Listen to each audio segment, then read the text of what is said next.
Temos um duplo em Rayuela, sim ou não? Eu havia mencionado outros críticos, leitores que tratavam desse assunto, mas parece que o Julio Cortázar nega isso.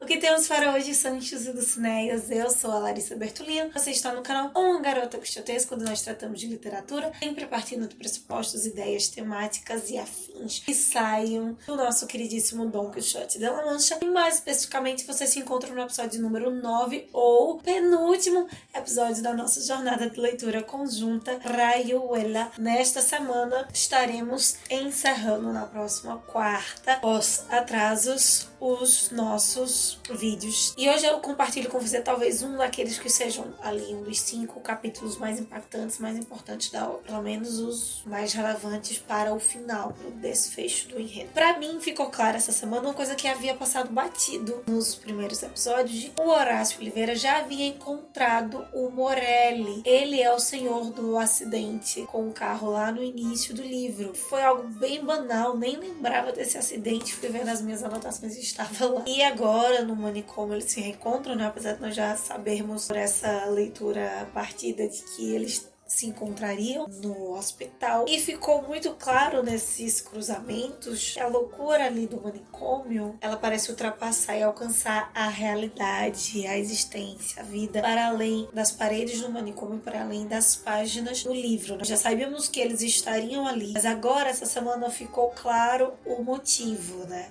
Que inclusive não é o que nós esperávamos, ou que aparentemente indicava. Os 3 personagens centrais dessa parte final, né? O Trevor, a Thalita e o Horácio, adquiriram o manicômio, vão gerir ali agora, né, o que na época era chamado de manicômio. Com essa compra, nós entendemos também um processo de transição profissional, digamos assim, né, eles saindo do circo, essa nova vida na clínica, o casal de argentinos estudando sobre psiquiatria, como gerir uma instituição de saúde, de medicina voltada para essa área. Me chamou a atenção mais uma vez para uma coisa que eu já havia percebido com o Horácio, mas com o Trevor e a Thalita ficou mais evidente. Eles têm uma facilidade de mudar de área, né, de mudar de profissão aqui, com pouca formação para essas áreas diversas. A busca incansável, existencial, incessante, que sempre apresenta na obra, seja um indicativo disso, talvez. Pode ser um símbolo também de diversas mudanças abruptas que ocorreram no século XX em diversas áreas do saber. Ou a velocidade e o ritmo, que acabam se tornando um tema muito forte em Rayuela, fica evidente também nessas mudanças. Essas mudanças estão sendo tão significativas que eu me surpreendi, inclusive, com uma delas partindo do Horácio. O Horácio e o Traveler não se bicam. O Horácio sente o desejo de contar pro Traveler o que aconteceu em Paris. Provavelmente a sua situação com a maga. E ele não consegue. Pra mim, isso não é necessariamente uma superação na relação. Superação na relação deles talvez seja ali o ponto profissional de estar abrindo esse novo negócio. Mas ele não consegue tratar do que aconteceu com a maga. Tanto porque ele não tem intimidade suficiente com o Traveler, tanto porque, pra mim, esse processo ainda não foi fechado. Psicanaliticamente, assim, quase, ele não está conseguindo ainda verbalizar, trazer pra parte de cima do iceberg e conseguir tratar disso. Talvez, e um outro ponto é que tratar desse assunto é uma espécie de confissão dos problemas, dos erros, das coisas que ele fez ou deixou de fazer, independentemente pra quem ele esteja contando. Nessa confusão do Horácio, Cortázar vai usar o termo de inferno, como se ele estivesse nos anéis do inferno. E eu fiquei pensando, certo, ele tá no inferno, mas ele é o Homero, ele é o Dante, quem é ele nessa alegoria do inferno? Não que tenha que ter uma resposta, mas pelo menos na minha reflexão não cheguei a lugar algum.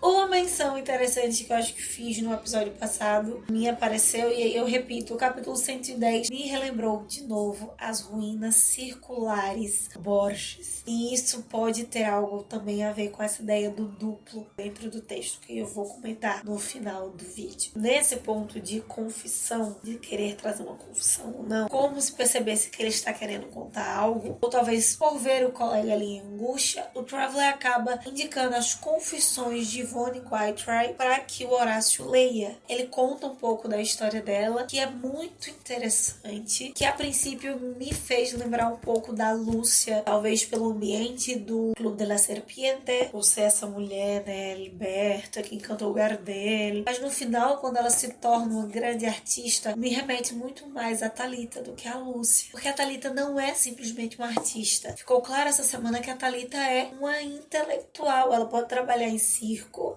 ela pode estar empreendendo agora com o manicômio, mas ela escreve. Os textos do Horácio, mesmo que ele trabalhe com a tradução, até agora nunca vimos nada. E nós temos acesso a um texto da Thalita. Se ela fosse superior a ele, como se ela conseguisse criar e não traduzir simplesmente ideia dos outros. As outras mulheres do Clube de la Serpiente, elas estão ali para comentar grandes intelectuais, são teóricas, críticas. E a Thalita não, ela produz.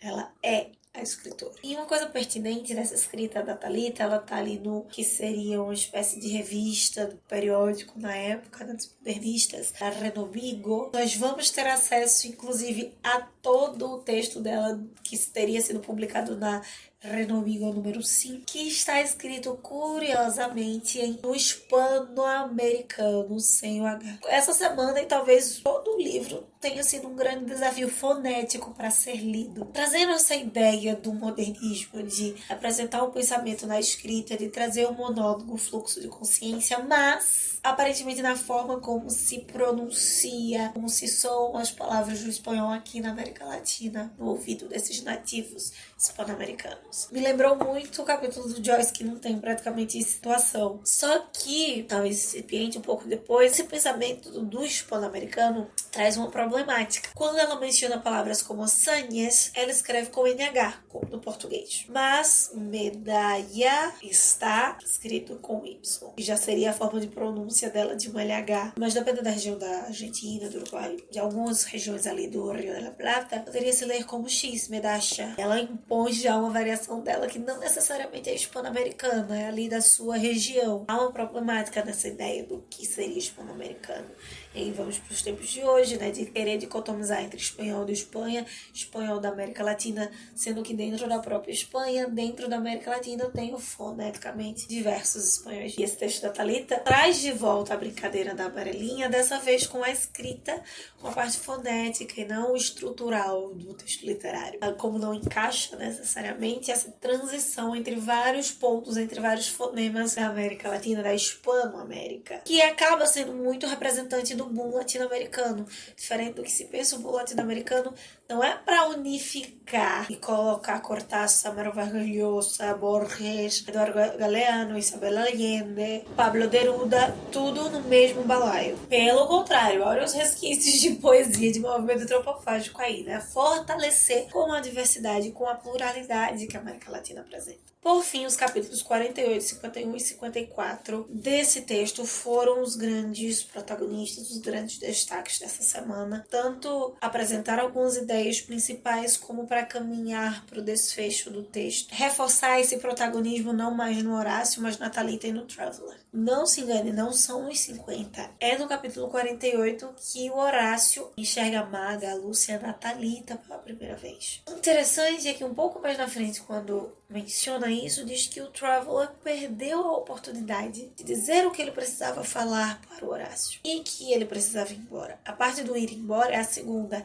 Existe algo antes. E esse algo, talvez, não dito, tenha reforçado com que o Horácio conseguisse enxergar a Lúcia, a Thalita. Talvez. Será? Me diz aqui embaixo o que você acha que é esse o quê que o Traveler quer falar. E é no 48 também que Horácio tem consciência. Então me parece que antes, até nos entraves que ele tinha tido com o Traveler, antes de entrar no circo, ele já fazia essa comparação inconsciente entre a Thalita e a Lúcia. E agora isso é notado por ele, é percebido por si mesmo. E fica outro questionamento. Depois disso, diz que ele percebe isso porque a Thalita sofre por ele. Sofre como? Com o quê? Mesmo com tudo que aconteceu, a minha leitura é que ela não corresponda às investidas dele. Mas eu não vou bater o martelo agora, porque, né, posso acabar queimando a língua. No 51, existe uma conversa entre o Traveler e o Horácio, onde ele abre o jogo e expressa o incômodo que o Horácio provoca na Thalita. E ele acaba confessando também que percebe os olhares da esposa para eles dois, tanto para um quanto para o outro. Eu não acho que o Traveler estaria simplesmente jogando uma verde. Chegou um momento de fragilidade, talvez eles não conseguiam mais expressar aquilo e ele só. Por quê? Não sei necessariamente. Talvez teremos uma resposta, talvez não. Mas após isso a amarelinha fica fluorescente. Já havia acontecido isso antes, mas era sempre uma amarelinha fora do ambiente.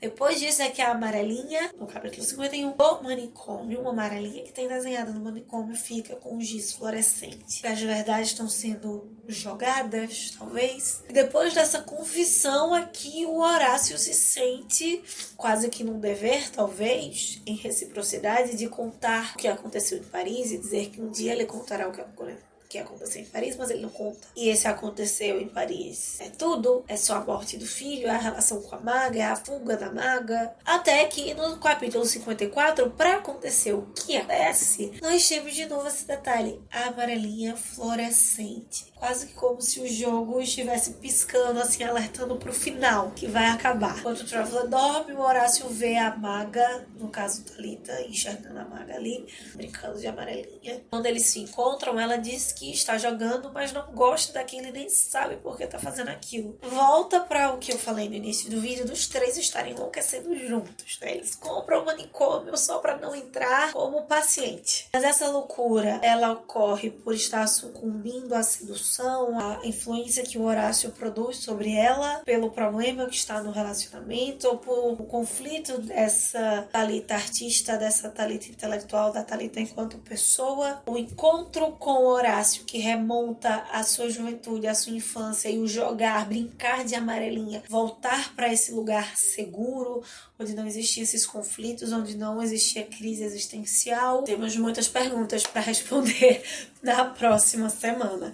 Mas caminhando pro fim, essas perguntas são sempre em relação a Lúcia. Em relação ao Horácio, ele está de fato tendo um devaneio ou ele é um babaca? Quando ele menciona que ambas as mulheres não teriam capacidade de perseverar na vida, tá falando mais dele do que delas. Para o desfecho da obra, provavelmente os três entrando em colapso. Porque entra então o Traveler nesse processo, né? Ele já interpelou o cara, acorda sem a esposa na cama, ouve-o, escuta maga e amarelinha. A Thalita diz que desceu só porque queria se aliviar do calor que estava fazendo, só que ela vai se aliviar do calor pulando, brincando de amarelinha. Muito estranho. Um grande X, um grande encerramento desse capítulo, quando a Thalita diz que viu o Horácio sorrindo pela primeira vez. Só que esse sorriso me soa um sorriso de loucura, não um sorriso qualquer. Especialmente essa conversa dele, mais do que a relação de duplo que existiria entre a maga e a Thalita, me fez pensar muito mais se é real mesmo ou não esse duplo entre o Traveler e o Horácio, porque eles se tornam cada vez mais distintos. E eu encontrei uma entrevista que o Cortázar deu para o Omar Prego Gadea, falando que Rayuela tinha um ponto central. E ele foi simplesmente adicionando itens e elementos, não foi uma obra pensada. O que isso é muito modernista, né? Tentar mostrar que a obra não é extremamente elaborada e na verdade ela é. Eu não sei se eu compro muito essa ideia, mas uma coisa eu posso comprar. Quando o Cortázar afirma que ele nunca teve uma ideia precisa, extremamente detalhada. Isso fica evidente até com alguns, eu não diria ocos ou buracos de desleixo ou propositais, mas que existem na construção normalmente da obra. Então, algumas coisas não são tão necessárias de serem expressas ou colocadas. Como saberemos nós, não é mesmo? Não tem isso, é só o autor que fala, a gente confia ou não nele. Só que um outro crítico fala comentando essa entrevista, como se Rayuela fosse a indicação de que é preciso descrever e incendiar a linguagem. E aí, leitura minha, conceptivamente o que está ao redor pega fogo. Por isso que, de certa forma, o Cortázar consegue, digamos, atrair a cumplicidade do leitor. Porque ainda que ele passe essa ideia de ser aleatório, de simplesmente fui produzindo, até coisas que não sejam necessariamente, de fato, muito elaboradas e pensadas nos detalhes por ele, mas pega fogo, né? Acaba se interrelacionando, seja pelo viés metaficcional, metaliterário, metacrítico, existencial, filosófico, midiático, etc. Entrevista pro Omar Prego, Rayuela La Invención Desaforada, vou estar deixando aqui embaixo para você consultar, caso queira. O Cortázar menciona sobre o duplo. Ele menciona que antes de escrever Rayuela era um ponto, um aspecto que rodeava muitos dos seus contos. Lembremos que o Cortázar é devedor do Borges, ele vem de uma tradição de um louvor a Borges, e o Aleph, as ruínas circulares, entre outros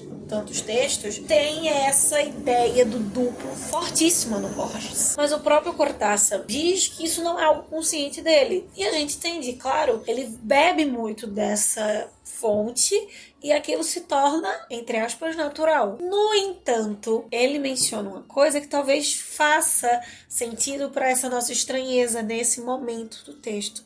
Ele diz que quando ele adiciona o Traveller e a Thalita à obra, ele não imaginava, não pensava de nenhuma forma que o Traveller pudesse ser um duplo do Oliveira. Se lembrando que a Rayuela é dividida em 3 partes, ele escreve toda a primeira parte, volta para Buenos Aires e começa a escrever a última, como se a segunda fosse aos poucos ali depois. E a última parte é justamente esse momento em que eles estão presentes no manicômio, e que por isso pra gente antes, quando lia os capítulos da última parte, ficava sem entender por que eles estariam no manicômio. Ele disse que aí sim, no lugar, no hospital, é que fica claro pra ele, Cortázar, a ideia do duplo. Talvez por isso ela esteja melhor, mais detalhada na terceira e última parte. Quando Oliveira chama a Thalita de maga, ele usa um termo em alemão, que é o Doppelganger, ao falar do Traveller. Ele não diz necessariamente se é o Horácio que é o Doppelganger do Traveller ou vice-versa. Esse termo que vem do alemão não designa necessariamente um duplo, mas é um duplo não biológico. É alguém que não tem a mesma raiz, a mesma origem. Ele é um pouco fantasmagórico, como Markenheim, uma obra que nós já trabalhamos aqui. E o Doppelganger seria algo como um gêmeo do mal. A minha aposta é o Horácio se tornando um gêmeo do mal do Traveller. Mas isso pode mudar, ainda temos uma semana, 15 capítulos para fechar essa história, mesmo já tendo lido os últimos, né? Teoricamente, tenho que recorrer, não faz sentido mais na minha cabeça. Quarta-feira eu te espero para nós lermos os capítulos finais, retomar esse desfecho, entender o que é que está acontecendo com o Horácio, o Traveller e a Thalita. Enquanto isso, vamos conversando lá no @garotaquixotesca no Instagram. Possamos sair da biblioteca e ver muito talento no Instagram.